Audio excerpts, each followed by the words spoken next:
Akhlak Rasulullah kita mau ambil. Ini untuk menghadapi pemilihan umum ini, Pak. Saya kasih tahu. Di bawah sifatnya Nabi Ta'ala. Satu saja sifatnya Nabi diambil, Pak. Sudah aman negara.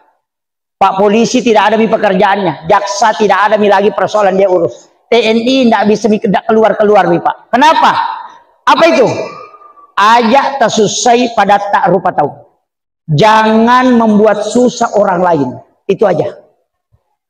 Rasulullah itu adalah Nabi yang tidak pernah memberikan kesusahan kepada umatnya. Kenapa Nabi sholat tarawih cuma 3 malam berturut-turut? Alasannya apa? Bukan karena Nabi malas. Tidak. Nabi 3 malam berturut-turut sholat tarawih, setelah itu tidak pergi ke masjid. Ditunggu, Nabi tidak keluar. Kemudian apa kata Nabi? Saya tahu engkau menunggu saya. Tapi saya sengaja tidak berangkat. Saya takut kalau ini dianggap wajib. Sehingga memberatkan untuk umatku kelak. Nah, coba.